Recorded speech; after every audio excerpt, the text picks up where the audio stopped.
De nada. Ahí está. Y ya estamos con Juan María Nimo. Atención, bienvenido. Hoy nos toca verano. Bienvenido. Grosso total. Corredor. Está demente, te pide, está demente. Corredor de automóviles y de motos, hay que decirlo. Has sufrido un accidente con jóvenes de 18 años ya corriendo en moto y has hecho de todo para volver a hacerlo. Y ahora nos vas a contar por qué realmente. Porque, bueno, quizás después de una situación tan traumática, lo último que uno quiere es, bueno, subirse a un vehículo que anda a esa velocidad. Sin embargo, vos Es así. reincidís. La verdad que, bueno, primero te tiene que gustar, ¿no? Y segundo, que arranqué muy pequeño. Tenía 4 años de edad cuando arranqué en el mundo de... Primero en el karting, después eso no prosperó, las cuestiones dirigenciales de los nenes y eso. Y pasé al motociclismo, actividad que mamo, bueno, de muy pequeño porque mi vieja es hija de uno de los pioneros del motociclismo, de mi abuelo, al quien yo no alcanzo a conocer igual, pero fue el que empezó a traer las primeras motos de competición allá por los años 40, no sé. Y que junto con un francés empezaron a ver las primeras carreras y demás. Así que mi vieja lo mamó muy pequeña y mi viejo, una pasión a la actividad, pero viniendo de una familia muy humilde, nunca lo pudo desarrollar. Así que cuando se dio la posibilidad me sentaron a mí arriba de la moto. Y bueno, no me bajé hasta el día de hoy, ¿no? Me bajé circunstancialmente el 15 de octubre del 2006 cuando tuve la lesión grande, digamos. Porque imagínate que tenía 18 años y había arrancado a los 4, así que ya con 14 años arriba de una moto ya tenía caída bastante. Pero bueno, esta fue una quizás no tan espectacular como otras tantas, pero caí mal. Y eso provocó la rotura de varias vértebras y una de esas lastimó, lesionó la médula. Soy un lesionado medular. De ahí, digamos, a nivel torácico, la parálisis y por eso me desenvuelvo en la silla. Ahora, esto que decías, bueno, en gran medida la pasión por los fierros, por la velocidad viene de tu mamá. Y me pregunto también cómo hace para... Porque uno como madre, como padre, es difícil tolerar los niveles de riesgo que implican. De hecho, bueno, vos sos un caso que demuestra que efectivamente es de alto riesgo lo que haces. Y sin embargo, siguen apoyando toda tu familia, tus hermanos. Tu viejo no te pudo ver ahora en el TC, pero bueno, apoyó siempre. Pasa que, bueno, es bueno ¿Cómo no te dicen, mirá, Juan, hasta acá, mirá, Juan, ya está? Yo creo que primero tiene que ver con que primero transitamos toda una vida arriba de eso. Segundo era buscar la continuidad. No es que yo por ahí, primero no era que yo me había lesionado en alguna otra actividad, como somos tan frágiles y por ahí cualquier cosa lleva una lesión medular, porque verdaderamente los índices de lesionados medulares es bastante alto. No solamente en el motociclismo, sino en cualquier de otras actividades o por ahí con accidentes totalmente domésticos o cotidianos hay lesionados medulares, eso es así. Y cuando uno tiene la posibilidad de convivir en clínicas de rehabilitación o que estás ligado a la discapacidad y demás, te das cuenta que verdaderamente las cosas suceden cuando tienen que suceder, ¿no? Uno puede darle más o menos riesgo, pero a mí me pasó estando después de 14 años arriba de una moto de cross y si quieres puesto un riesgo, pero tengo amigos rengo, como decimos entre nosotros, que se han lesionado corriendo en el colectivo, o sea, literal. Entonces, verdaderamente cuando uno se da cuenta de que acá nadie le exime, de que acá no tenés clase social, sexo, religión, de que algo te pueda ocurrir, saber que hay una continuidad. Entonces a mí se me dio por seguir en el mundo motor, en lo que realmente tenía ganas de hacer y porque fui toda mi vida transitando en eso. No es que, como te decía anteriormente, me lesioné en cualquier otra cosa y se me dio ahí por subirme una moto. O sea, mis viejos lo fueron llevando a la par mía toda mi carrera deportiva, con los altibajos que tiene cualquier deportista, porque eso, sobre todo en deportes así, donde la inversión tiene que ser muy alta y si no tenés los medios para poder hacerlo de forma económica, uno tenés que recurrir a equipos y equipos si no tenés resultados no estás. Entonces, todos los altibajos que tiene cualquier deportista, una vez superado dentro del motociclismo, tener la posibilidad de estar ganando justo 2 campeonatos de forma paralela, acá en Argentina uno, en Chile otro, con 2 marcas distintas, la caída y la lesión. Entonces cuando me tocó pasar la parte crítica, que lleva una situación como esta, donde por ahí el riesgo de vida es más alto, donde la lesión medular por ahí el no mover las piernas termina siendo una cuestión pequeña a comparación de todo lo que lleva. Entonces cuando lográs entender un poco todo eso, le das continuidad. Y bueno, es como decís vos, a veces al margen de todo eso hay personas que deciden no ver nunca más una moto y en el caso mío yo decidí continuar y subirme arriba de una moto y hacerlo porque es lo que me gusta, es mi pasión y así es. Es impresionante la naturalidad con la que contás todo lo que te pasó, que realmente fue un accidente gravísimo, que bueno, que es un antes y un después en tu vida. Sin embargo, lo tenés absolutamente naturalizado, entiendo que analizado. ¿En algún momento habrá habido enojo o no? ¿Hubo enojo? No, verdaderamente quizás... Digo, enojo con lo que te pasó, en el caso porque a mí... No, eso lo charlábamos hoy a la mañana justo con un colega tuyo. El tema es por qué no, a uno. Si yo estaba expuesto, si se quiere, un riesgo, y el otro día cuando hablábamos, cuando estaba transcurriendo el Dakar y tuvo el fallecimiento de Gonzalo, que es uno de los principales pilotos, y se habla y es una realidad, no es una bolilla que está en el bolillero y que sabe que puede salir, pero que bueno, uno espera que nunca le toque, ¿no? Y lamentablemente por ahí el concepto que hay con respecto a la discapacidad, o lo que me tocó ir adquiriendo experiencia dentro de la discapacidad, yendo por cada una de las cosas que quería hacer, o el objetivo de llegar al automovilismo y la negación que había, que sí, que no, que sí, que no, eso me dio la pauta de ir trabajando en diferentes actividades para mostrar que estaba en condiciones de poder hacerlo. Entonces, cuando empecé a incursionar un poco más en distintos deportes que eran de mi incumbencia, que tenían que ver con lo extremo, por así decirlo, empecé verdaderamente a descubrir un camino en la discapacidad que por ahí tiene una visión bastante errónea a lo que se tiene visto como a nivel social. ¿Cómo es esa visión que se tiene? No, porque yo creo que hay una visión errónea en el sentido de que por ahí lo que tiene que ver con lo deportivo, lo que tiene que ver, o sea, la gente espera o tiene el concepto de que la discapacidad uno vive permanentemente en una terapia o para una terapia, o vive pura y exclusivamente, en el caso mío, para volver a caminar. Y no, hay una etapa que es inicial, si bien hay discapacidades que por ahí requieren de más atención o de un proceso más largo de rehabilitación. En el caso, ponerle lo que tiene que ver con las lesiones medulares o lo que por ahí más me compete, que es el desplazamiento en silla y eso, uno se reeduca, uno vuelve a ser funcional con uno mismo y a partir de ahí la vida continúa. Entonces, haciendo lo que tiene ganas de hacer, yo también tengo mi actividad comercial donde tengo mi local y lo llevo adelante como cualquier persona en lo diario. Entonces es muy frecuente que la persona por ahí cuando que no te conoce te dice, ¿qué te pasó? Y, ay, qué jovencito, y dice, pero tenés que tener fuerza y tenés que pararte y vas a ver que vas a volver a caminar. No, o sea, no me quita el sueño eso. Y aquel que te conoce te dice, gatito, ¿cómo viene lo tuyo? Ya estás moviendo, estás parando, no la aflojes, metele, ¿no? O sea, tenemos incorporado que parece que dentro de las facultades físicas normales, si no, uno no tiene vida. O que uno vive depende de una terapia o de una rehabilitación. Y no, uno vive y se mueve como cualquier persona en lo diario. Entonces, no, como cualquiera no. Mirá lo que hace, mirá cómo maneja este pibe. No, porque como cualquiera no, por favor, mostrá. Porque cualquiera no hace esto, mirá. Ahí va. Izquierdo y acelerador del lado derecho. Los dos accionan de manera independiente con firme presión al volante. Del lado derecho, paralelo a la palanca de cambios, encontramos la palanca de freno que se acciona hacia adelante. En este caso se acciona con la palma de la mano derecha y con los dedos derechos se acciona el rebaje hacia adelante. Mientras tanto, la mano izquierda produce las aceleradas para acompañar el rebaje. Una especie del recordado punta y taco. Tan a ver, veamos ahora. Freno, rebaje, acelerador al lado izquierdo, curva hacia la izquierda, curva hacia la derecha, modular la aceleración y salir. Ahora viene únicamente frenaje con mano derecha. Notarán que el auto cada tanto, sobre todo en curvones rápidos, hace una especie de dibujo medio raro. Quizás tenga que ver con que el acelerador solo mide 6 centímetros para que los dedos puedan tener prensión.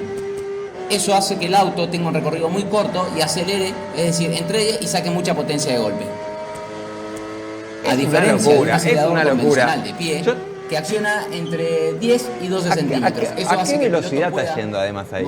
Este es el autódromo Moura, yo Sí. estoy dentro de lo que tiene que ver con acá el automovilismo popular o masivo, es el turismo carretera, es el TC. Esto es un TC del escalafón, donde vos tenés que ir, una vez que lográs llegar al TC, a la familia de TC, después vas ascendiendo hasta el turismo carretera. Digamos, esto sería un turismo carretera pista, como así sería, después viene el Moura. Esto es en el autódromo Moura justamente y acá ponerle que, no sé, será velocidad final.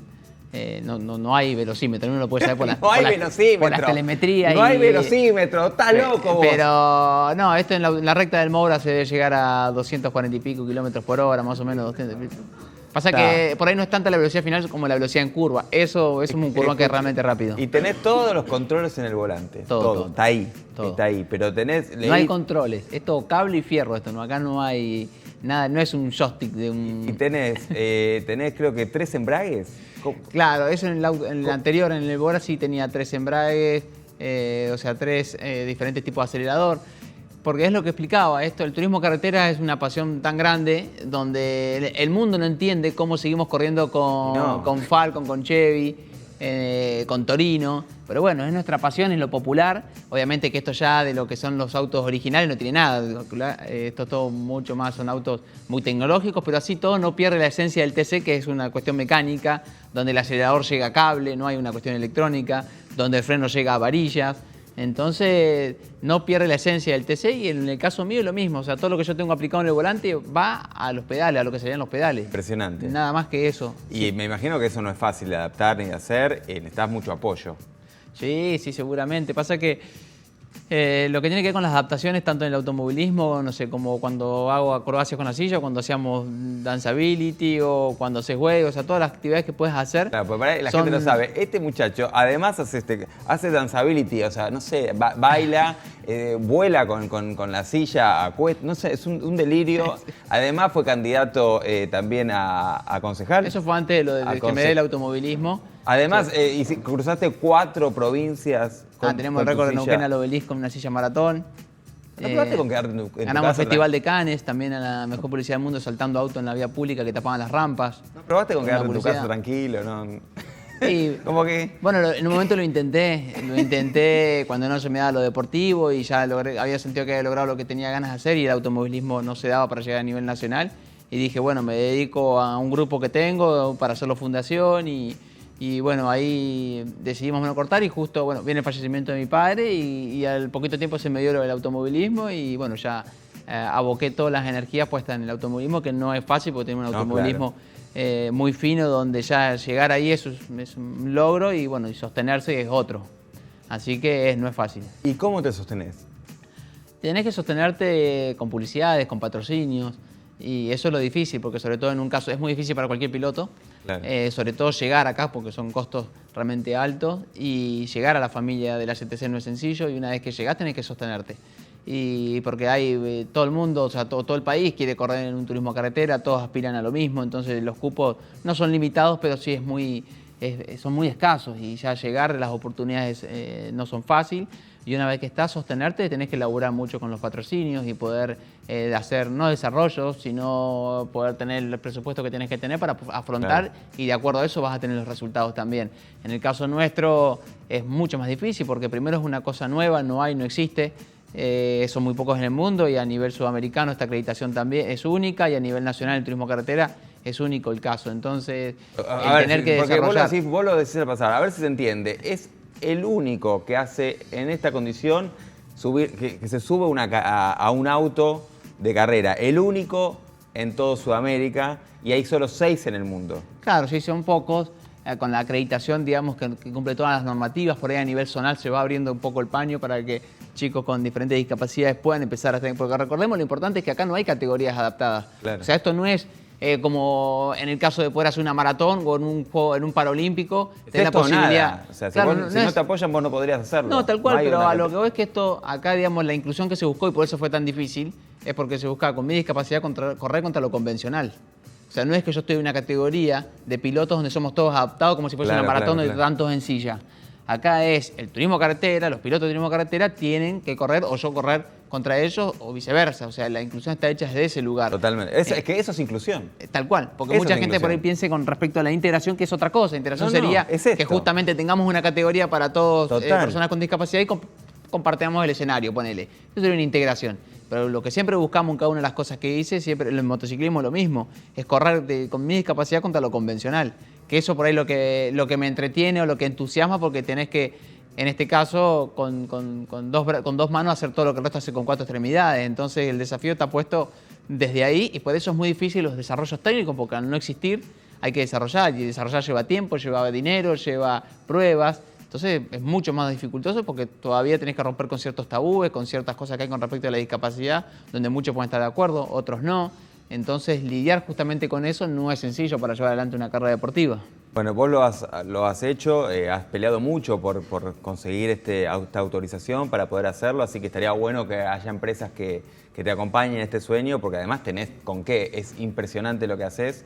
Y además porque efectivamente todos tenemos que trabajar por la inclusión, de eso se trata. De eso se trata, justamente por eso es importante siempre a nivel comunicación mostrar la continuidad que muchas veces se pierde, ¿no? Siempre se enfoca la discapacidad como desde lo que tiene que ver como limitante. Como limitante, como te decía, muchas veces uno haciendo las actividades que hace es como que siempre el ejemplificador prevalece y nunca puedes trascender a lo que realmente haces o sos. En este caso, a mí se me dio por ser piloto y ser piloto es muy difícil para el común de la gente, por así decirlo. Es como que siempre el ejemplificador prevalece sobre eso y no salir de la visión ejemplificadora.